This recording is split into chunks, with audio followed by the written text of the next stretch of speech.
Dear student, this is another video of the chapter Dissolution of Partnership Firm. Better today we will do question number 13 and 15. First of all, I am doing the question number 13 of BK Girl book. First of all, you have to listen. The following is the balance sheet of A, B and C as at 31st March 2018. A, B, C तीन partners की हमें क्या balance sheet दे रखी है 31st मार्च 2018 की। पहले हम देखते हैं लायबिलिटी साइड, क्रेडिटर्स दे रखे हैं, मिसिस एज लोन है, आउटस्टैंडिंग सैलरी है, इन्वेस्टमेंट फ्लक्चुएशन फंड है। ये सारे के सारे रियलाइजेशन की क्रेडिट में चले जाएंगे by creditors, by Mrs A's loan, by outstanding salary, by investment fluctuation fund. क्यों जाएगा इन्वेस्टमेंट फ्लक्चुएशन फंड? क्योंकि हमें क्वेश्चन में इन्वेस्टमेंट दी हुई है। और जो रिजर्व्स दे रखे हैं वो पार्टनर की कैपिटल की क्रेडिट साइड बाय रिजर्व्स आ जाएंगे। कैपिटल अकाउंट के बैलेंस दे रखे हैं एबीसी के, तीनों ही हम कैपिटल अकाउंट की क्रेडिट में बाय बैलेंस ब्रोड डाउन कर देंगे। एसेट साइड देखिए बैंक दिया हुआ है, बैंक का हम क्या बनाएंगे, अकाउंट बनाएंगे, उसमें टू बैलेंस ब्रोड डाउन लिख देंगे। Bill receivable, stock, debtors, land building, furniture, typewriter, investment, ये सारी एसेट्स हैं, ये ट्रांसफर हो जाएंगी रियलाइजेशन की डेट में। टू बिल रिसीवेबल करके to stock account, to sundry debtors, to land building, to furniture, to typewriter, to investment. उसके अलावा हमें प्रोविजन और डाउटफुल डेट्स दे रखा है, हम क्रेडिट साइड ट्रांसफर कर देंगे रियलाइजेशन की। ठीक है, उसके बाद आगे पढ़ते हैं। The profit and loss sharing profit of the partner are 3:1। Profit sharing ratio 3/6, 2/6, 1/6 partner की दे रखी है। At the above date partner decide to dissolve the firm. The asset realised were as follows. Bill receivable realised at a discount of 5%। अब देखिए question में हमारे पास bill receivable 12,000 है, इसका 5% डिस्काउंट हो गया 600, तो 11,400 में रियलाइज हुए। डेटर सारे गुड है, मतलब कि 40,000 to 40,000 रिसीव हो गए। स्टॉक 32,000 का रियलाइज हो गया, ये सारे हम प्लस करते जाएंगे। Land and building 40% higher than the value पर रियलाइज हुई है। आप देखिए लैंड एंड बिल्डिंग 50,000 की है, 50,000 का 40% करो 20,000 हायर है तो 70,000 हो जाएगा। 50,000 में 20,000 प्लस कर देंगे। तो जितने भी एसेट्स मैंने बोली है, चाहे बिल रिसीवेबल है, चाहे डेटर्स हैं, स्टॉक है, लैंड एंड बिल्डिंग है, सबको प्लस करके बाय बैंक अकाउंट लिख देंगे। कहाँ पर? रियलाइजेशन की क्रेडिट में, और बैंक में, बैंक अकाउंट में टू रियलाइजेशन। उसके बाद number 2, furniture was sold for 6,000 by auction and auctioneer commission amounting to 300। हमने ऑक्शन में बेचा, और ऑक्शन होती है नीलामी। 6,000 की हमने नीलामी कराई है, तो जो नीलाम करता है, जिसने बोली करने वाला जिसको कहते हैं हम, जिसने बोली करी है 300 रुपये अपनी कमीशन चार्ज कर रहा है। तो यानी हमारा फर्नीचर कितने में बिक गया? 5,700 में। हम इकट्ठा ही लिख देते हैं बाय बैंक अकाउंट, जैसे हमने BR, stock, land and building, debtors realise की, वैसे फर्नीचर भी प्लस कर देंगे। पर कितना प्लस करेंगे? 5,700। ठीक है, और बाय बैंक जैसे लिख दिया तो बैंक में टू रियलाइजेशन आ जाएगा। Typewriter were taken over by A for an agreed value of 5,000। Typewriter A ले गया तो हम क्रेडिट साइड लिख देंगे by A's capital account realisation की क्रेडिट में, और पार्टनर कैपिटल अकाउंट में टू रियलाइजेशन आ जाएगा। उसके बाद number 4, investment was sold in the open market at a price of 25,000 for which commission of 2% was paid to the broker. कि हमने ओपन मार्केट में 25,000 की इन्वेस्टमेंट को बेचा, जिस पर 2% कमीशन ब्रोकर को देनी पड़ी। 2% करो तो 500 की कमीशन बनती है, तो हम कहें तो इन्वेस्टमेंट कितने की बिकी रियलाइज हुई होगी? 24,500 की। तो बाय बैंक अकाउंट करके ऐसा रियलाइज कर लेंगे, और रियलाइजेशन में हम क्या लिख देंगे? बाय बैंक अकाउंट, और बैंक अकाउंट में टू रियलाइजेशन। हम इन सारे पॉइंट्स को इकट्ठा भी लिख सकते हैं जितनी भी ऐसा रियलाइज हुई है। उसके बाद हम क्रेडिटर की बात करें, नंबर 5 पॉइंट में एक्सेप्ट कर रहा है 10% लेस पर। क्रेडिटर 30,000 के दे रखे हैं, 10% करो तो 3,000 बनता है। क्रेडिटर की पेमेंट होगी 27,000। हम रियलाइजेशन की डेबिट में टू बैंक अकाउंट कर देंगे, और बैंक अकाउंट में बाय रियलाइजेशन अकाउंट कर देंगे। All other liabilities are paid off at the book value. Book value पर पे हुई है, जैसे मिसिस ए लोन पूरा पे कर देंगे 20,000, आउटस्टैंडिंग सैलरी हम 8,000 पे कर देंगे। तो हम इकट्ठी भी पेमेंट कर सकते क्रेडिटर्स की, मिसिस ए लोन की, आउटस्टैंडिंग सैलरी की, टू बैंक अकाउंट करके रियलाइजेशन में, और बैंक अकाउंट में बाय रियलाइजेशन अकाउंट करके। अगला पॉइंट भी है इसके अंदर, the firm retrench their employees, यानी कि उन्होंने अपने एम्प्लॉइज को निकाल दिया काम से 3 months before the dissolution of the firm and had to pay 25,000 as compensation. This liability was not appearing in the above balance sheet. 25,000 compensation pay किया, ये अपीयर नहीं कर रहा कि हमने कोई कंपनसेशन नहीं, रिजर्व नहीं बना रखा, हमारा जो वर्कर को निकालने की वजह से 25,000 पेमेंट करनी पड़ेगी। तो रियलाइजेशन में टू बैंक अकाउंट कर देंगे और बैंक अकाउंट में बाय रियलाइजेशन। हम सारी पेमेंट इकट्ठी भी दिखा सकते हैं, जैसे creditor, Mrs A's loan, outstanding salary और ये जो वर्कमैन कंपनसेशन क्लेम है, सारा हम करके दिखा सकते हैं इकट्ठा। अब हमने बनाना क्या है, close out of the firm by preparing realisation account, partner capital account and bank account. तीनों चीज़ें हमने बना ली। अब सबसे पहले मैं आपको बता रही हूँ रियलाइजेशन अकाउंट कैसे बनना है। रियलाइजेशन अकाउंट, पर्टिकुलर्स अमाउंट, पहले हम क्या करेंगे, एसेट साइड से जितने भी एसेट्स हैं, to bill receivable, to stock, to sundry debtors, to land and building, to furniture, to typewriter, to investment, सारे ट्रांसफर कर लेंगे जितना अमाउंट लिखा हुआ है। आप क्रेडिट साइड चलेंगे, बाय लायबिलिटी साइड में से देखेंगे, बाय क्रेडिटर्स आ जाएगा, by Mrs A's loan, by outstanding salary, by investment fluctuation fund account, और जो प्रोविजन है जो हमारा एसेट साइड डेटर में से माइनस हुआ पड़ा है वो लिख देंगे by provision for doubtful debts. पहले तो हमने क्या करा, सारी एसेट्स को ट्रांसफर करने, लायबिलिटीज को ट्रांसफर कर लिया। अब हमारी जो एसेट्स रियलाइज हो रही है, हम क्वेश्चन में देखते हैं बैंक का बैलेंस है, तो हम यहाँ पर लिख देंगे बाय बैंक अकाउंट, ब्रैकेट में हम लिख देंगे एसेट्स रियलाइज्ड। सारी एसेट्स हमारी क्या होगी, रियलाइज होगी। अब कितने की हुई है वो मैं यहाँ पर नहीं लिख रही, वो मैं आपको रफ में समझा रही हूँ हमारी एसेट कितने कितने की रियलाइज हुई है। अब देखिए बी आर डिस्काउंट पर रियलाइज हुए हैं हमारे, बी आर 12,000 के, 12,000 का 10% जो है, सॉरी 5% जो है लेस पर है, तो 600 आ गया। 12,000 में से अगर आप 600 माइनस कर दो तो हमारे कितने की रियलाइज होगी, 11,400 की। ठीक है, उसके बाद हमारे डेटर सारे ग्रुप हैं, यानी कि बी आर कितने रियलाइज हुए, 11,400 के। डेटर सारे ग्रुप है, डेटर कितने हैं हमारे, डेटर 40,000 के, तो सबने पैसे दे दिए, इसका मतलब ये है। उसके बाद हम बात करें स्टॉक, हमारा 32,000 का रियलाइज हुआ है, स्टॉक लिख दिया। उसके बाद क्या हुआ, हमारी लैंड एंड बिल्डिंग हायर पर बिकी है। अब मैं आपको लैंड एंड बिल्डिंग के बारे में समझाती हूँ। लैंड एंड बिल्डिंग हमारी कितनी है, लैंड एंड बिल्डिंग 50,000 की है, 50,000 का 40% हायर बिकी है। 40% करो तो 20,000 आता है, तो कितने में बिकी होगी, 70,000 में बिकी होगी, है ना। तो हम लिख देते हैं यहाँ पर 70,000। क्या चीज़ बताइए मैंने, लैंड एंड बिल्डिंग 70,000 पर बिक गई।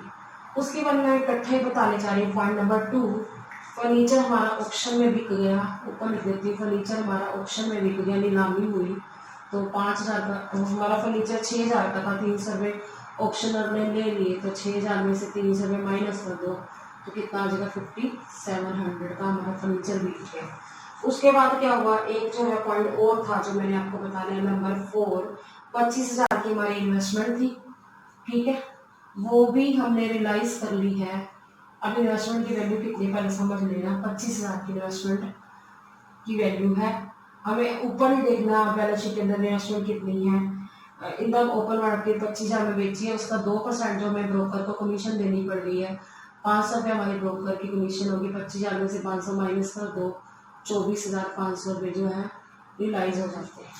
ठीक है, ये मैंने सारी एसेट्स इकट्ठी लिख दी है कि कितने कितने की रियलाइज हुई है। अब मैं आपको इसका टोटल करके बताती हूँ।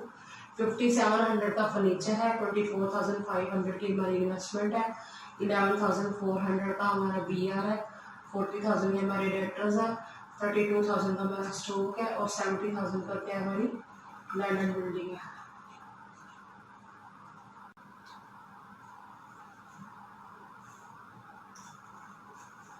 वन 1,836,000 मैं दोबारा करती हूँ चेक।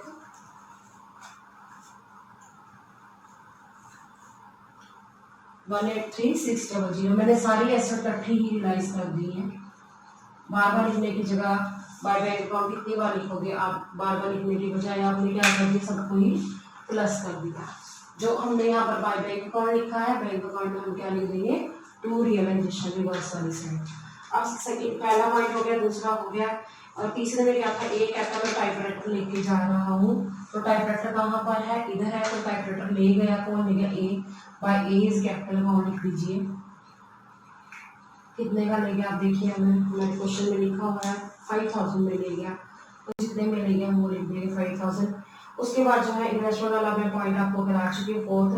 अब बात करें फिर पॉइंट की, क्रेडिटर को पेमेंट करी है, हम यहाँ पर लिख देते हैं टू बैंक अकाउंट। अब जितनी भी पेमेंट्स हम इकट्ठी लिख देते हैं, जैसे क्रेडिटर्स हैं, क्रेडिटर्स पहले देखो कितने के थे हमारे क्रेडिटर, 30,000 के थे, 10% लेस पर पेमेंट करनी पड़ी। 30,000 का 10% 3,000 होता है, तो क्रेडिटर की कितनी पेमेंट होगी? 27,000।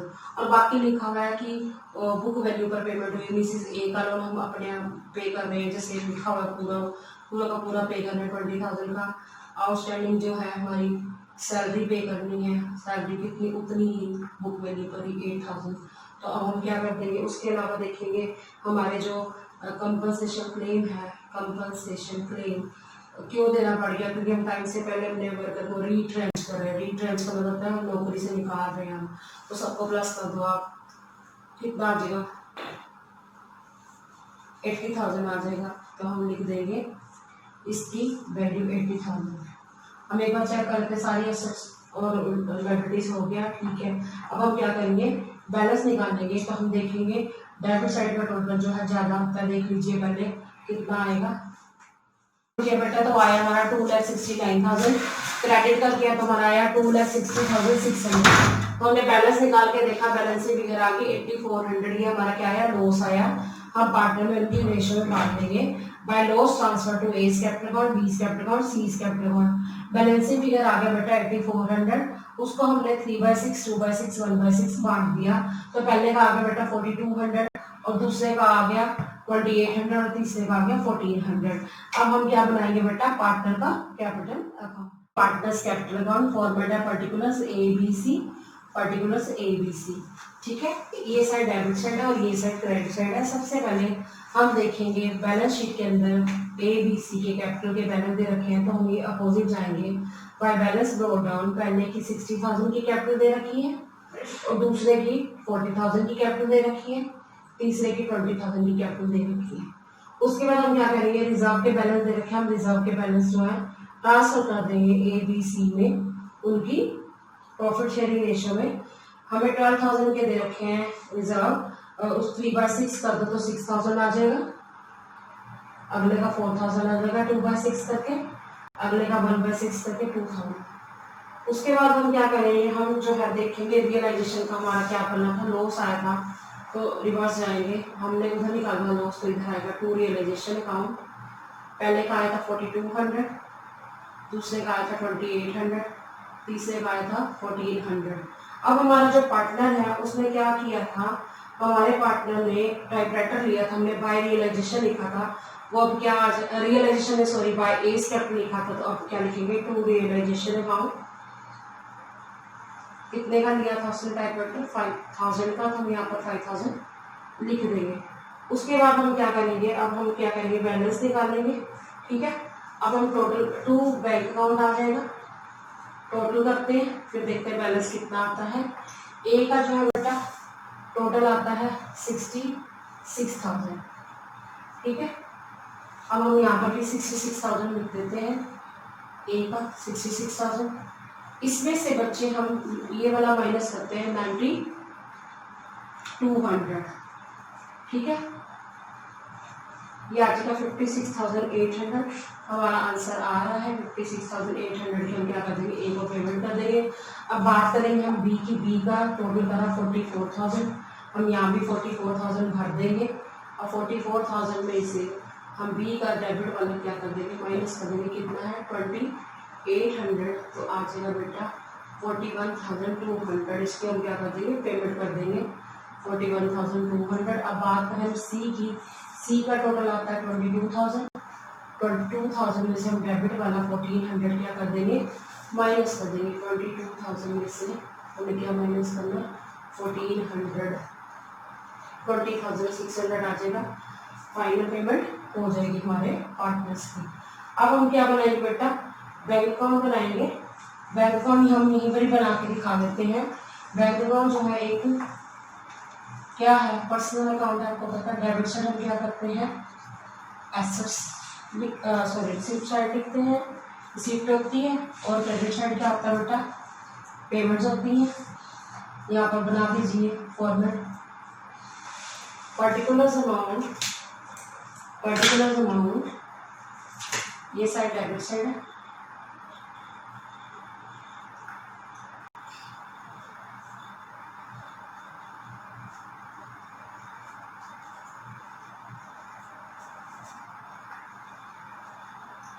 ये साइड बेटा क्रेडिट साइड है। अमाउंट के कॉलम में हम क्या लिख देंगे, रुपीज लिख देंगे। सबसे पहले हम देखते हैं हमारा बैलेंस दे रखा है बैंक का, हम यहाँ पर लिखेंगे to balance draw down that is ₹15,000। फिर हमने क्या की थी, सारी एसेट्स रियलाइज की थी टू बैंक अकाउंट करके, हम सॉरी टू रियलाइजेशन अकाउंट करके लिखेंगे, क्योंकि हमने रियलाइजेशन में क्या लिखा था, बाय बैंक अकाउंट। इसका अमाउंट मैं अभी आपको बताती हूँ। इसी तरह हमने जो पेमेंट्स की थी रियलाइजेशन की डेबिट में टू बैंक अकाउंट करके, तो यहाँ पर हम लिखेंगे बाय रियलाइजेशन अकाउंट। इसका अमाउंट भी मैं अभी आपको बताती हूँ।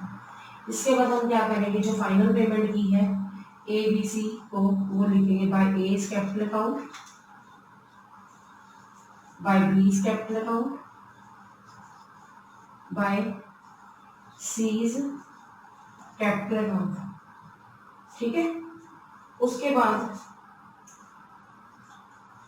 ये जो अमाउंट्स हैं हम निकाले थे इसके ABC के, जो आंसर आए थे हमारे, वो हम इसमें भर देंगे, क्योंकि हमने इसको क्या कर दी है, फाइनल पेमेंट कर दी है। अब मैं आपको ये अमाउंट बता रही हूँ कि हमने कितनी जो है सब्सिडाइज की थी, कितने की और कितने की पेमेंट की थी।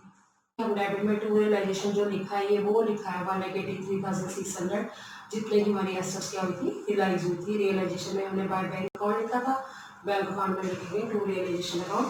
फिर ये जो बाय रियलाइजेशन अकाउंट मैंने 80,000 लिखा है, ये क्या है, जो हमने रियलाइजेशन में टू बैंक अकाउंट करके पेमेंट्स की थी, सारी लायबिलिटीज की, वो लिखी है।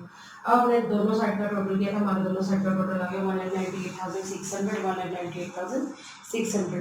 बेटा 14 क्वेश्चन आपका होमवर्क है, आप खुद करेंगे। अब क्वेश्चन नंबर 15 जो है मैं करवाने जा रही हूँ। पहले क्वेश्चन को समझ लीजिए। Raman and Richa were partner in A firm sharing profits in the ratio 7:3। Raman और रिचा दो पार्टनर हैं जिनकी प्रॉफिट शेयरिंग रेशियो 7/10 3/10 दे रखी है। On 31st March 2018 their balance sheet of the firm was as follows. इनकी बैलेंस शीट दे रखी है 31 मार्च 2018 को। पहले हम लायबिलिटी साइड देखते हैं। रमन और रिचा का जो कैपिटल का बैलेंस दे रखा है, कैपिटल अकाउंट अगर बनाना होता है तो हम बाय बैलेंस ड्रॉ डाउन कर लेते हैं। फिर सन्डे क्रेडिटर्स हैं, तो वो भी हमारे वो रियलाइजेशन की क्रेडिट में बाय सन्डे क्रेडिटर्स हो जाते हैं। अब बात करें हम assets and land building, furniture, data stock दे रखे हैं और कैश है। Land and building, furniture, data stock तो हम 2 में लिख देंगे। रियलाइजेशन में to land and building account, to furniture account, to data account, to stock account. और कैश का हम क्या बनाएंगे, अकाउंट अलग से बनाएंगे। अब बात करते हैं the firm was dissolved on 1 April 2018 and the assets and the liabilities were settled as follows. हमारी डिसॉल्व होगी फर्म 1 अप्रैल 2018 को, और किस तरह से पेमेंट्स की गई लायबिलिटीज की और एसेट किस तरह बेची गई वो बताई गई है। Number 1, land and building was taken over by Raman at a depreciation of 10% for cash. ये पॉइंट समझने वाला है। लैंड एंड बिल्डिंग जो है रमन ले गया पर कैश में ले गया, मतलब उसने कैश में पेमेंट कर दी। तो हम एंट्री पता क्या करेंगे इसकी, कैश अकाउंट डेबिट करेंगे, ना कि रमन अकाउंट डेबिट करेंगे टू रियलाइजेशन अकाउंट। जैसे हम बाहर वाली पार्टी को कोई अपनी एसेट बेचते हैं तो एंट्री कैश टू रियलाइजेशन होती है ना। अब कैश वर्ड मैंने यूज क्यों किया, बैंक क्यों लिखी, क्योंकि क्वेश्चन में बैलेंस शीट में एसेट साइड में कैश वर्ड लिखा हुआ है, तो ये हम बाय रमन्स कैपिटल नहीं लिखेंगे। अच्छा मान लो ये लाइन यहाँ तक होती, land and building was taken over by Raman at depreciation of 10%, आगे कुछ ना लिखा होता, फिर तो मैं बाय रमन्स कैपिटल ही लिखती रियलाइजेशन में। फॉर कैश का मतलब क्या, उसने कैश में पेमेंट कर दी है और land and building take over कर लिया है, तो एंट्री क्या बनेगी, cash account debit to realisation account, यानी कि रियलाइजेशन में हम बाय कैश अकाउंट कर देंगे। Number 2, creditor of 1,25,000 took over stock and debtor में full settlement of their claims। जो हमारे क्रेडिटर 1,25,000 वाले हैं, क्रेडिटर तो वैसे 1,75,000 के, उसमें से 1,25,000 वालों ने स्टॉक और डेटर फुल सेटलमेंट में ले लिए, तो इसकी हम कोई भी एंट्री नहीं करेंगे, क्योंकि एक तरफ हमारी एसेट खत्म हो गई, एक तरफ लायबिलिटी। वैसे हमारे क्रेडिटर अभी 50,000 के पड़े हैं। नंबर 3 में देखो, remaining creditor were paid by Richa. हमारे रिमेनिंग क्रेडिटर रह गए 1,75,000 में से 1,25,000 माइनस करो 50,000, तो रिचा पे कर रही है, तो रियलाइजेशन में टू रिचा's कैपिटल आ जाएगा, और रिचा की कैपिटल में हम बाय रियलाइजेशन लिख देंगे। Number 4, furniture realise 5,000 less than the book value. Furniture हमारा 5,000 कम पर बिका है, फर्नीचर हमारा 1,20,000 का है, 5,000 कम करो तो 1,15,000 में बिक गया, तो रियलाइजेशन की क्रेडिट में बाय बैंक अकाउंट आ जाएगा। ठीक है, 1,15,000। और बैंक अकाउंट में 2 रियलाइजेशन एसेट को रियलाइज कर देंगे। हम इकट्ठी एसेट भी रियलाइज कर सकते हैं, कौन कौन सी, जैसे नंबर 1 लैंड एंड बिल्डिंग है और नंबर 4 फर्नीचर रियलाइज, इकट्ठा भी लिख सकते थे बाय बैंक अकाउंट और बैंक में 2 रियलाइजेशन अकाउंट करके। एक्सपेंसेस ऑफ रियलाइजेशन 400, रियलाइजेशन की डेबिट में 2 बैंक अकाउंट करके, जैसे हमने करेक्टर की पेमेंट करेक्टर तो हमारी रीचा ले गई थी, तो बैंक अकाउंट करके हम रियलाइजेशन एक्सपेंसेस 400 पे कर देंगे और बैंक अकाउंट में बाय रियलाइजेशन अकाउंट करके 400 की पेमेंट हो जाएगी। इस क्वेश्चन में बेटा हमें सिर्फ जनरल एंट्रीज पूछी हुई है, लेकिन जनरल एंट्री करते हुए आपको पता है कि हम क्या करेंगे, पार्टनर का जो क्या कहते हैं, जब कैपिटल की पेमेंट करेंगे तो वो भी हमें पता होना चाहिए, वो मैं वर्किंग नोट भी सिखा दूंगी कि कितनी पेमेंट होगी। वैसे इस क्वेश्चन में रियलाइजेशन अकाउंट पूछा नहीं गया, पर फिर भी आप बना सकते हैं क्योंकि बच्चे कंफ्यूज हो जाते हैं एंट्रीज को करने में, इसलिए मैं आपको रियलाइजेशन अकाउंट वर्किंग नोट बना के दिखा रही हूँ। ठीक है, अब हम करते हैं बेटा इस क्वेश्चन का सोल्यूशन। Question number 15। सबसे पहले आपको रियलाइजेशन बनाने की जरूरत वैसे तो नहीं है क्योंकि आप वर्किंग नोट में बना सकते हैं, पर सब बच्चे एक जैसे नहीं होते ना, फिर इसलिए मुझे क्या करना पड़ता है, ये सिखाना पड़ता है कि आपको रियलाइजेशन अकाउंट बना लो। जनरल आप बाद में कर लेंगे, पहले लिखिए रियलाइजेशन अकाउंट। फॉर्मेट सबको पता ही है, पर्टिकुलर अमाउंट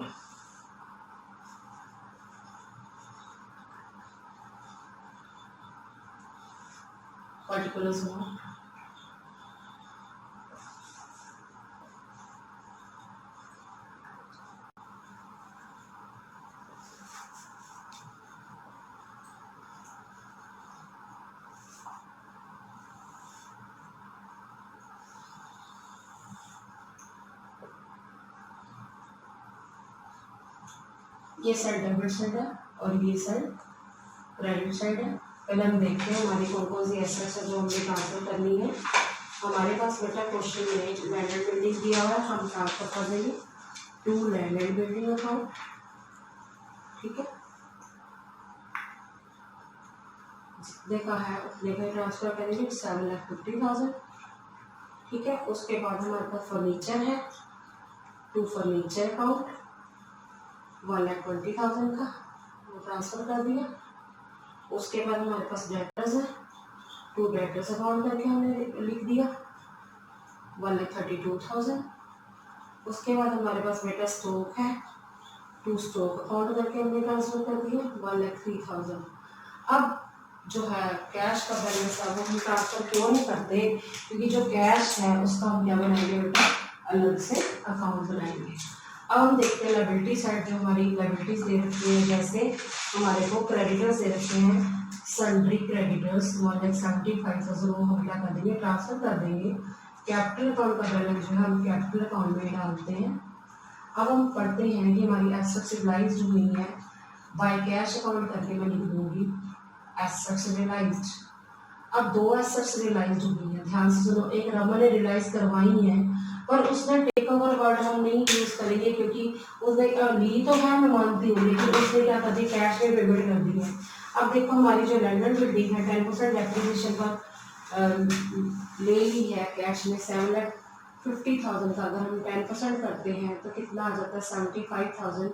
7,50,000 में से अगर हम 75,000 माइनस कर देते हैं तो कितना बच गया, 6,72,500। एक मिनट दोबारा, 6,75,000।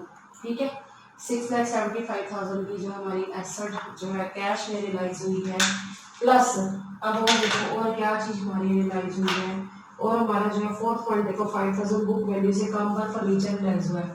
फर्नीचर वाला 20,000 है, 1,15,000 में रियलाइज हुआ है, तो इसको प्लस करो जरा, 7,90,000 आ जाएगा। ठीक है, हम यहाँ पर लिख देंगे 7,90,000। दोबारा समझ लो, 10% लेस पर हमारे जो है ये रियलाइज हुआ 7,50,000 का 10% 75,000 आ गया। 7,50,000 में से 75,000 माइनस किया तो 6,75,000 जो है इतने का रियलाइज हो गया ब्रांडेड बिल्डिंग। और फर्नीचर 5,000 कम पर, फर्नीचर 1,20,000 का 5,000 कम करे तो 1,15,000, तो टोटल करके देखा तो 7,90,000 का हमने बाय कैश अमाउंट लेके रियलाइज कर दी। ठीक है, उसके बाद हम बात करते हैं जो क्रेडिटर्स हैं, उन्होंने स्टॉक और डेटर्स ले लिए हैं तो हमें इसकी एंट्री करने की जरूरत नहीं है। लेकिन जो रिमेनिंग क्रेडिटर्स हैं उन्होंने हमारे से कुछ पैसे लिए हैं। कितने लिए हैं देखो, एक मिनट देखते हैं। क्रेडिटर्स जो है रिचा ने पे किए, सॉरी, तो टू रिचार्ज कैपिटल आ जाएगा। रिमेनिंग आपने देखने हैं क्रेडिटर्स कितने हैं, रिचार्ज कैपिटल अकाउंट। अब आप देखिए रिचा क्रेडिटर 1,75,000 में से 1,25,000 की पेमेंट हो चुकी है, क्योंकि उन्होंने एसेट टेक ओवर कर ली। तो 50,000 की जो क्रेडिटर है वो रिचा पे कर रही है। उसके अलावा हमारे रियलाइजेशन के एक्सपेंसेस जो है वो पे करने हैं हमने क्वेश्चन में। देखिए कितने 400 के हम पे कर देंगे टू बैंक अकाउंट करके। ठीक है, अब हमारी सारी एसेट्स और लायबिलिटीज की क्या हो गई, पेमेंट हो गई है। तो अब हम क्या करेंगे, बैलेंस निकाल लेंगे। ठीक है, तो हम पहले करते हैं टोटल जो हमारा आएगा, टोटल आएगा बेटा इस साइड का 7,90,000 और 1,75,000 को टोटल करेंगे, 9,65,000 आ गया। ठीक है, अब हम करते हैं डेबिट साइड का टोटल। यहाँ पर आप पेंसिल से कर सकते हैं टोटल, ताकि पता चल जाए कौन सा हमारा ठीक है।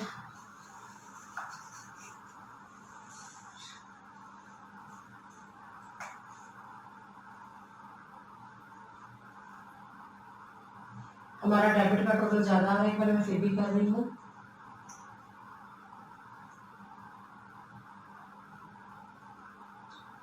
ठीक है, 115500 ये आ रहा है 115540। उसमें से हम 9,65,000 क्या कर देंगे, माइनस कर देंगे। तो मैं आंसर देखती हूँ हमारा आ रहा है या नहीं। 1,90,400। ठीक है, 1,90,400 ये हमारा क्या आ जाएगा बेटा, डेबिट का टोटल ज़्यादा है तो हमारा लॉस आ जाएगा। लिखेंगे by loss transfer to partner का नाम देखिए क्या है हमारा, रमन और Mitra, Raman's capital account, Richa's capital account. हमारा आंसर आया 1,90,400। इनको हम इनकी रेशो में बांट देंगे। क्वेश्चन के अंदर रेशो 7/3 दे रखी है, 7/10। 1,90,400 का 7/10 करना है और 1,90,400 का 3/10 करना है। अब कर लीजिए।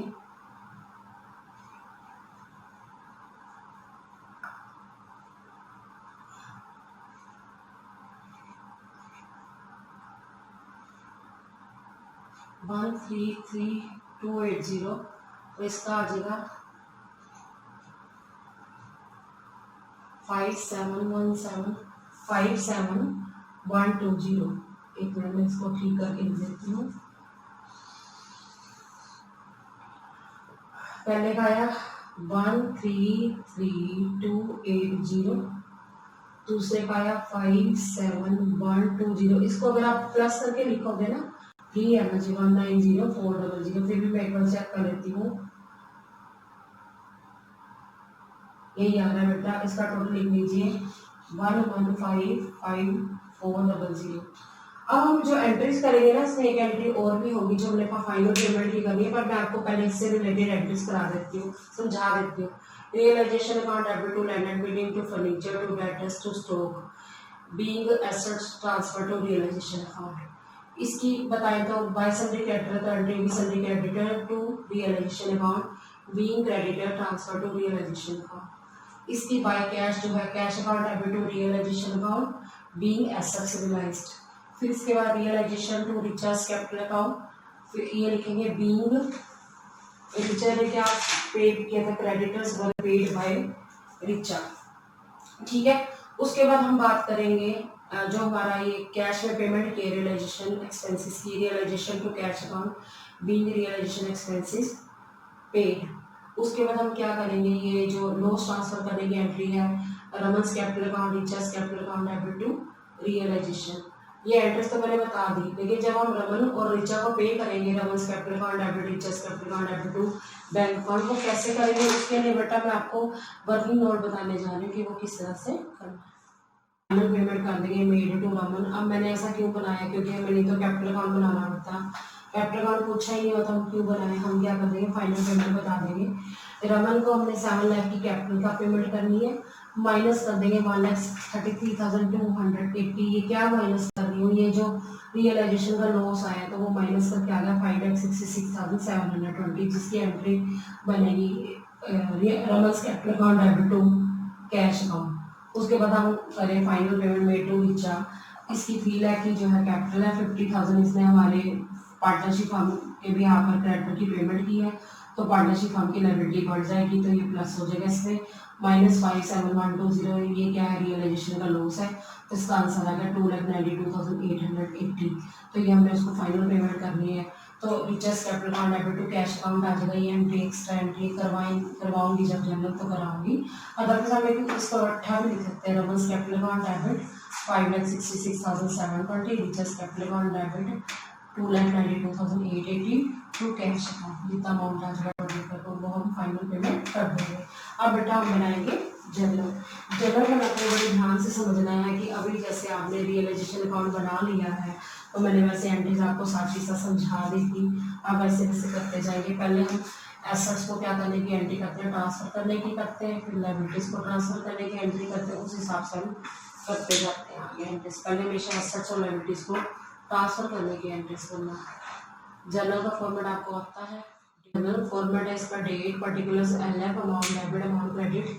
सबसे पहले हम 2018 अप्रैल 1 को हमारी फॉर्म डिसॉल्व हो रही है, पहले हम एंट्री करेंगे जो सारे एसेट्स पड़े हैं हमारे उसको ट्रांसफर करने की रियलाइजेशन अकाउंट में।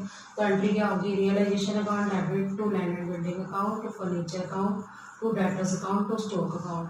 लैंड एंड बिल्डिंग 7,50,000, फर्नीचर जो है 1,20,000, डेटर्स हमारे 1,32,000 के, स्टॉक हमारा 1,03,000 का। टोटल क्या था हमारा आगे 11,05,000। तो इसमें लिखेंगे क्या, be asset transfer to realisation account. अब हमारे जो क्रेडिटर्स हैं क्वेश्चन के अंदर दिए हुए लायबिलिटी साइड 1,75,000 के, उसको हम क्या कर देंगे, ट्रांसफर कर देंगे अप्रैल 1 को ही। April 1 sundry creditors account debit to realisation account, to realisation account. हमारे पास जो क्रेडिटर्स हैं बेटा वो हमारे पास है 1,75,000 के, हम क्या लिखेंगे 1,75,000, 1,75,000 को हम क्या लिखेंगे, being creditors transfer, being sundry creditors transferred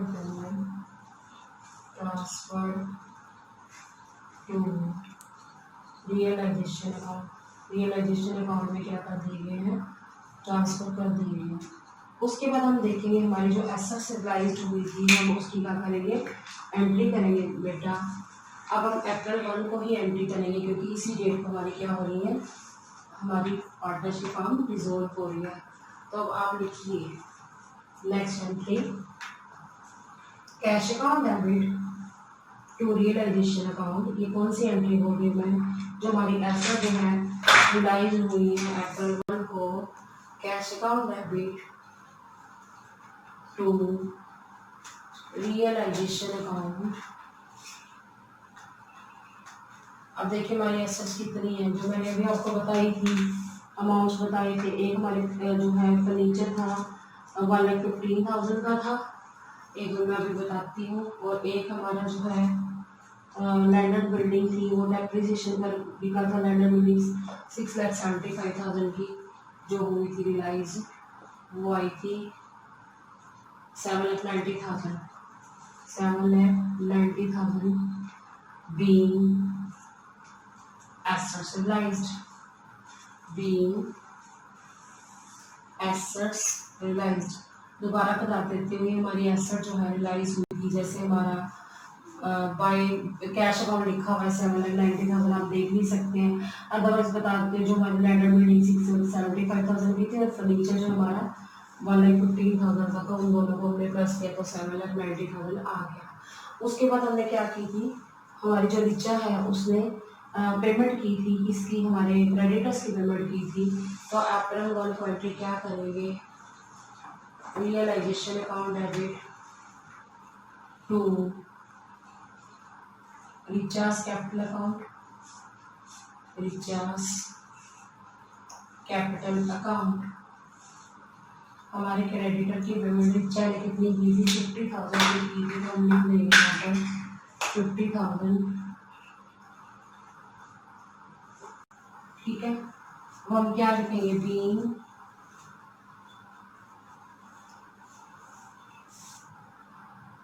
remaining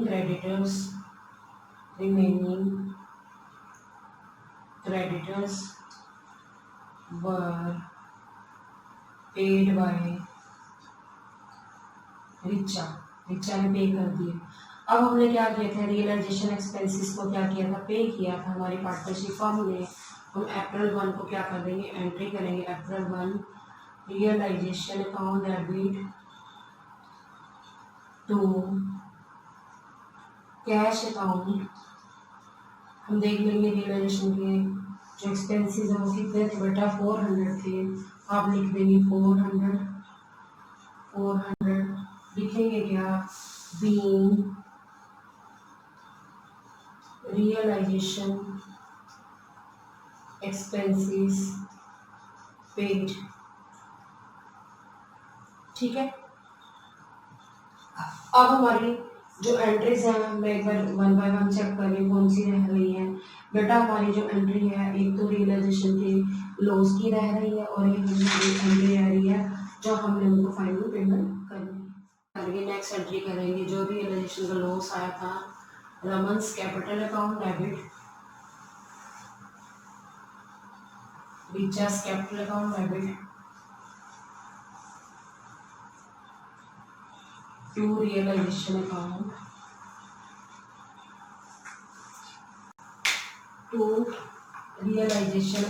partner debit तब होते हैं जो हमारा रियलाइजेशन का क्या आता है, लॉस आता है। तो हमारा जो है रमन का कितना आया था, 133,280 और रिचा का कितना आया था, 57,120। अगर हम टोटल करते हैं तो हमारा कितना आता है, 190,400। अब लिखेंगे being loss on realisation account transfer to partners capital account. ठीक है, उसके बाद हम बात करेंगे जो हमने फाइनल पेमेंट किया अप्रैल 1 को, जिस डेट को हमारी पार्टनरशिप फॉर्म डिसॉल्व हुई है, Raman's capital account debit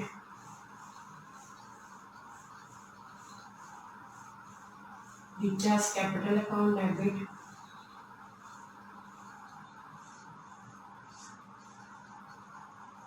to cash account. ठीक है, ये हमने अभी आंसर निकाला था, इसका आया था रमन का 566,720 और रिचा का आया था 292,880।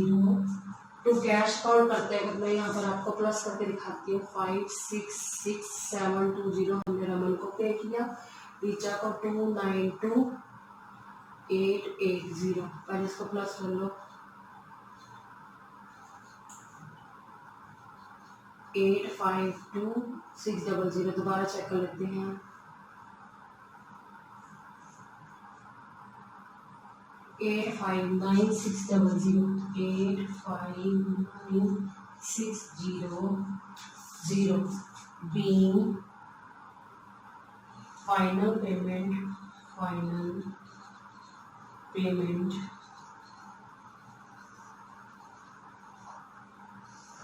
made to Raman and Richa कि रमन और रिचा को हमने फाइनल पेमेंट कर दी है। ठीक है, क्लियर हो गया बेटा। आज आपने इस वीडियो में क्या सीखा, क्वेश्चन नंबर 13 और क्वेश्चन नंबर 15। जो क्वेश्चन नंबर 14 है बेटा आप वो खुद करेंगे। So student, I hope you understood the topic well. Stay tuned with me in the next video. Thanks for watching.